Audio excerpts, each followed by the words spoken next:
Hello everyone, आज हम देखेंगे इंग्लिश फर्स्ट फ्लाइट की final extended version, final revision board से पहले की। First we have a letter to God. Writer is GL. Summary. Len Show, a farmer, has strong faith in God. When hail destroys his crops, he writes a letter to God asking for money for his family. The postmaster and other employees help secretly, but Lencho blames God when he gets less money.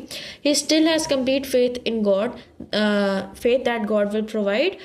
This destruction of crop shows how dependent Lencho was on nature for survival. अब यहाँ पे Lencho की पूरी खेती खराब हो चुकी है और उसको पैसे चाहिए 100 पैसोज चाहिए. 100 पैसोज उसने मांगे और पोस्ट मास्टर ने उसको 70 पैसोज दे दिए अपनी तरफ से और सबकी तरफ से मिला के, ताकि वो जो फेथ है ना वो उसको ब्रेक नहीं करना चाहता था. तो यहाँ पे हमारे पास जो आयरनी है ना मेन, कि पोस्ट मास्टर ने सोचा कि ये तो बहुत खुश हो जाएगा पैसे देख के, लेकिन हुआ उसका उल्टा. उसको लगा कि गॉड ने पोस्ट ऑफिस की तरफ से भेजे ना, तो ये जो सारे post master and all the post office employees they are a bunch of crooks. तो इसी वजह से उसने गॉड को बोला कि आप इधर से मत भेजा करो, क्योंकि इन लोगों ने तो मेरे 30 पैसे ले लिए हैं. तो उसने उसको चीटेड फील हुआ, right. So the story highlights innocence, human kindness and situational irony which are important. Now, themes are faith versus reality and ironical human beliefs.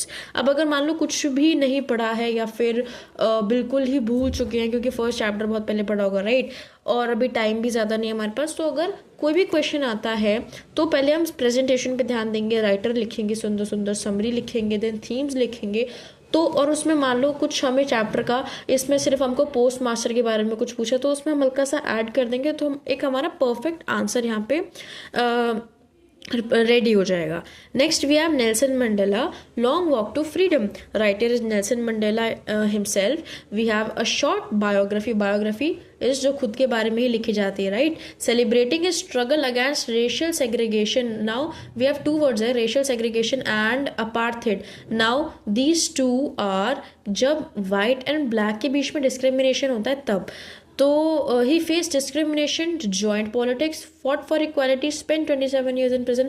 कितनी जल्दी जल्दी सारा कवर हुआ है कि डिस्क्रिमिनेशन भी फेस हुआ, पॉलिटिक्स ज्वाइन कर ली, फाइटिंग भी करी. Fighting not physical fighting but हाँ वैसी. Spend 27 years in prison. इतने स्ट्रगल्स के बाद भी, इतना 27 साल किसी ने जेल में अगर बिताए तो स्ट्रगल्स छोड़ भी सकता था, लेकिन उसने ऐसा नहीं किया and became the first black president of south Africa after apartheid ended. This chapter also explains his idea that true freedom means respecting others, freedom and living with dignity. His journey teaches sacrifice, leadership and forgiveness.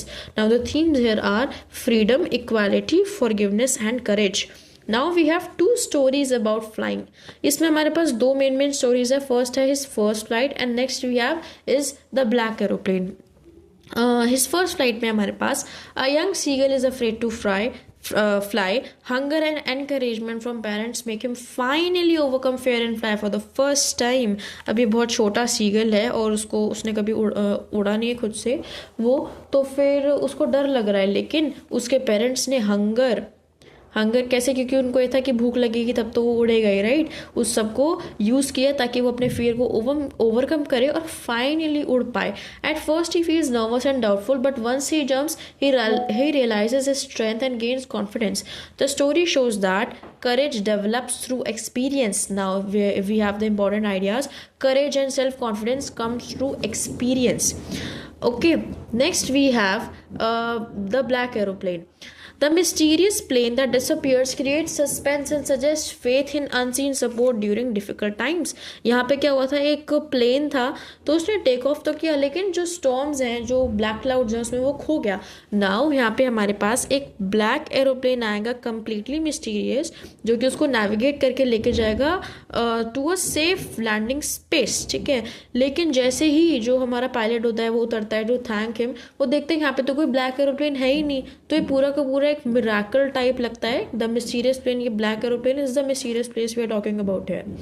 Next we have from the diary of Anne Frank. So यहाँ पे हमारे पास writer is Anne Frank. Summary, an extract from Anne's diary showing her maturity, hopes, fear and reflection while hiding during World War II. She believes, हालांकि जो हमारा book में extract है वो वर्ल्ड वॉर टू से पहले का है, जब वो नॉर्मल एक स्कूल में पढ़ रही है, और लाइक वो ये बोल रही है, सबसे इंपॉर्टेंट लाइन हमारे पास यहाँ पे है कि a paper has more patience than people, क्योंकि वो डायरी लिख रही है। उसने बोला कि उसके पास काफ़ी दोस्त हैं बट कोई ऐसा क्लोज फ्रेंड नहीं है जिसको सारी बातें बता सके, लाइक मतलब हाय हेलो वाले ही हैं सब। Okay, she believes in goodness of people despite suffering. Her diary reveals emotion depth beyond her age and highlights the power of writing as comfort during war.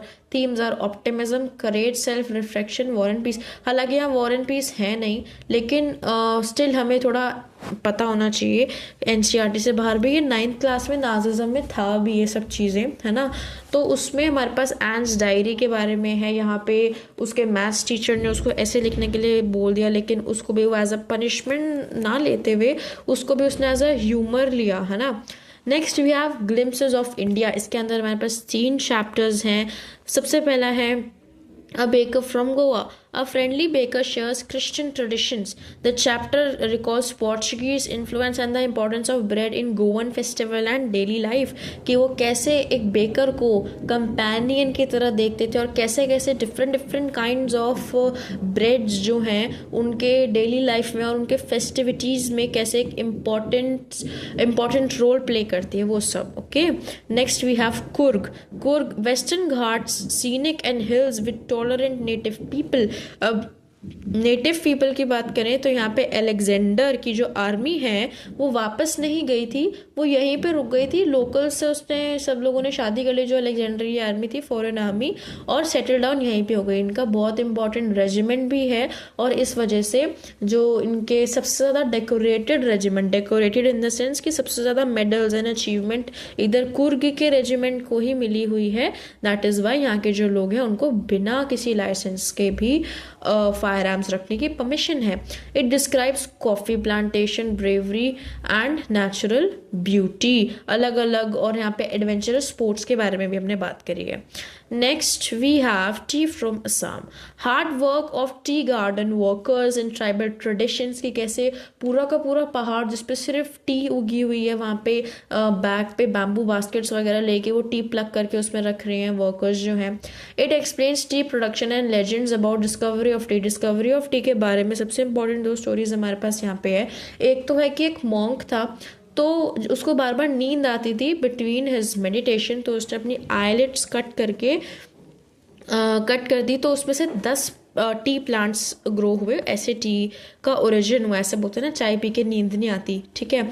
Next we have is एक Chinese emperor था जिसको गर्म पानी पीने की आदत थी। उसके गर्म पानी में एक दिन टी लीव्स गिर गई, तो उसके वजह से उसको अच्छा सा फ्लेवर आया, तो ऐसे ही टी डिस्कवर हो गई। हमारे पास यहाँ पे थीम्स है respect culture, unity and hospitality. Hospitality मतलब खातिरदारी। Next we have Mijbil the otter. यहाँ पे गेविन मैक्सवेल। अब गेविन मैक्सवेल का ना एक डॉग होता है जॉनी, जो कि मर गया होता है, तो इसी वजह से उसको एक पेट रखना होता है, लेकिन एक डॉग नहीं रखना होता। तो किसी ने उसको सजेस्ट किया कि आप ऑटर रख लो। A pet otter named Mijbil behaves playfully and grows into nature. The story celebrates human-animal bonding and nature instincts. It also shows challenges of keeping wild animals and emphasize love, companionship and freedom. अब यहाँ पे जो otter है इसको रखने में बहुत problem भी, क्योंकि उसको लंदन आना था तो डायरेक्ट फ्लाइट नहीं मिल रही थी, तो उसको पहले पेरिस फ्लाई करना था। लेकिन जब उसको फाइनली कुछ 18 इंचेस के बॉक्स में उसने रखा बिफोर 1 आवर ऑफ फ्लाइंग, लेकिन उसके ऑटर ने अपने आप को बहुत ज़्यादा हर्ट कर लिया। उसके बाद फिर वो फ्लाइट में गया, वहाँ पे एयर हॉस्टेस काफ़ी अच्छी थी, तो उसने बोल दिया कि नहीं आप लैप्स पे रख सकते हो अपना पेट। लेकिन क्या कहते हैं, फिर भी ऑटर जो है वो इधर उधर बहुत ज़्यादा शैतानी करने लगा, भागने लग गया। और ऑटर एक बहुत ज़्यादा कॉमन पेट भी नहीं है, इसी वजह से लोगों ने सोचा ये क्या माउस है, ये है क्या, right. Next we have madam rides the bus. Samri Wali, a schoolgirl, she is 8 years old, sneaks out to ride a bus to see the world from a seat. She feels grown-up joy and freedom. During the journey, she observes life carefully and learns maturity when she sees a dead cow on the road. Like for an 8-year-old, the concept of death जो है वो बहुत ज़्यादा new and scary हो सकता है। तो जब वो बस राइड पे जा रही थी, जब उसने बहुत टाइम अपने जो पैसे हैं ना वो सेव किए। जनरली जो छोटे बच्चे होते हैं वो अपने पैसे खर्च कर देते हैं like on candies and chocolates and toys and stuff, लेकिन जिसने वो सारे पैसे बचा के रखे और जब उसकी मदर आफ्टरनून नैप पे थी तो वो फटाफट से स्नीक आउट कर लिया उसने टू राइड अ बस। अब जब वो जा रही थी तो जो काऊ है, यहाँ पे काऊ का बहुत ज़्यादा इंपॉर्टेंट रोल है। जो काऊ है वो बहुत ज़्यादा मतलब भाग रही थी, बहुत ज़्यादा लाइवली, ठीक है, लेकिन जब वो आती है तो उसको वो डेड मिलती है, लाइफलेस, ठीक है। तो वो देख के उसको थोड़ी मेच्योरिटी हिट होती है, right. Now the themes are curiosity and maturity. वो वापस आती है तो उसको देखता है कि उसकी मम्मी जगी हुई है ऑलरेडी, तो उसको लगता है उसे पता तो नहीं चल गया, लेकिन she was talking to someone over phone, तो वो फटाफट से वापस से घर में चली जाती है। नेक्स्ट वी हैव, अच्छा यहाँ पे मैडम राइड्स द बस में ना कंडक्टर वगैरह उन सब का भी थोड़ा रोल है कि वो लोग भी कैसे, मतलब सोच तो सब रहे थे कि ये तो बहुत छोटी है, लेकिन स्टिल सब लोग थोड़ा कोऑपरेटिव थे वो, क्योंकि इसीलिए यहाँ मैडम लिखा हुआ है ना, मैडम एज इन जैसे हम 8 years old की, हाँ मैडम, क्योंकि she is mature enough to travel all by herself, right. Next we have the sermon at Banaras. यहाँ पे हमारे पास है Gautam Buddha teachers samsara, life, birth, rebirth, suffering and the middle path to peace through कीसा Gautami story. अब कीसा गौतमी ने कीसा गौतमी का जो सन है ना उसकी डेथ हो गई थी, तो उसकी डेथ होने की वजह से कीसा गौतमी बहुत ज़्यादा परेशान होकर गौतम बुद्धा के पास आई। गौतम बुद्धा ने बोला कि ठीक है मैं इसको जिंदा कर दूंगा, लेकिन आप किसी ऐसे घर से कुछ सामान लेकर आओ जहाँ पे किसी ने अपने हस्बैंड को ना खोया हो, किसी ने अपने मदर को ना खोया हो, ब्रदर को ना खोया हो। फिर उसने देखा कि नहीं, ऐसा तो कोई घर है ही नहीं जहाँ पे कभी भी डेथ हुई ही ना हो, कभी भी, है ना। तो डेथ, लाइफ, बर्थ, रीबर्थ, ये सब क्या है, इनएविटेबल है। हमको ना चाहते हुए भी डेथ को एक्सेप्ट करना ही पड़ता है। He explains that death is universal and attachment leads to sufferings. Concept है life is temporary, sufferings and detachment की। अच्छा, डेथ को हमें बहुत अच्छे से एक्सेप्ट करना चाहिए क्योंकि ग्रीफ से कुछ भी नहीं होने वाला, right. Okay, next we have the proposal. It is a drama, so it is a funny one-act play. Lomov and Natalia fights over small issues even when they want to marry. So Lomov is like somewhat 35 years old और उसको problem है like palpitations की, heart beat बहुत जल्दी उसकी मतलब fast हो जाती है। तो जब वो जाता है फाइट नटालिया के पास, तो बार बार उनकी लड़ाई हो रही होती है। वो डॉग्स, वो क्या कहते हैं, ज़मीन, फार्म्स, ये सब प्रॉपर्टी, राइट। तो इन सब चीज़ों पे उनकी बहुत ज़्यादा लड़ाई हो रही होती है। There argument over property and dogs create comic tension and satire on marriage. Theme satire, misunderstandings in relationships की कितनी ज़्यादा पॉजिटिव बात कह सकते हैं। लाइक वो मैरिज का प्रपोजल लेकर आया है ना, वो भी मैरी करना चाहती है, लेकिन still they are always fighting over things जो कि शायद इतना मैटर भी ना करती हूँ, राइट। मटीरियलिस्टिक थिंग्स हैं ये सारी। नेक्स्ट वी हैव, अच्छा यहाँ पे जो ये प्रॉपर्टी और ये डॉग वगैरह ने सबका नाम और अच्छे से डिस्क्रिप्शन दे रखा है, और अगर टाइम है तो प्लीज़ इनको जो प्रॉपर्टी और डॉग्स का जो भी डिस्क्रिप्शन है, फैक्चुअल नॉलेज जो है उसको भी देख लेना, लिख के एक इम्प्रेशन अच्छा पड़ता है टीचर पे। Next we have poems. Dust of Snow by Robert Frost. A small act of nature, snow falling from a tree, changes the poet's gloomy mood to hopeful, showing nature's positive influence. The crow and the hemlock tree usually symbolizes negativity. They are a symbol of negativity. Hemlock tree जो है एक poisonous tree है, right. लेकिन जैसे ये Robert Frost बैठा हुआ है हेमलॉक ट्री के नीचे, पूरा ग्लूमी है सब कुछ, राइट। लेकिन जैसे ही डस्ट ऑफ स्नो इसके ऊपर आती है, so it brings a positive transformation, providing small moments can change our day. तो लास्ट में है भी ना कि of the day I had rued, कि जो दिन खराब हो चुका है ऑलरेडी, थोड़ा बट बचा हुआ है ना, तो उसको अभी भी हम सुधार सकते हैं, right. Next we have fire and ice. Robert Frost. The poet reflects on how the world may end by fire or ice. Fire as in desire or ice as in hate. Showing intense emotions that destroy. देखो, desire भी अच्छे से अच्छा emotion ख़त्म कर सकती है या कोई रिलेशन ख़त्म कर सकती है, एंड हेट तो कर ही देती है, राइट। तो अगर पूरा वर्ल्ड एंड होना हुआ तो ये दो चीज़ों से एंड हो सकता है। The poem uses symbolism and contrast to explain how uncontrolled human feelings can lead to destruction. Next we have a tiger in the जू।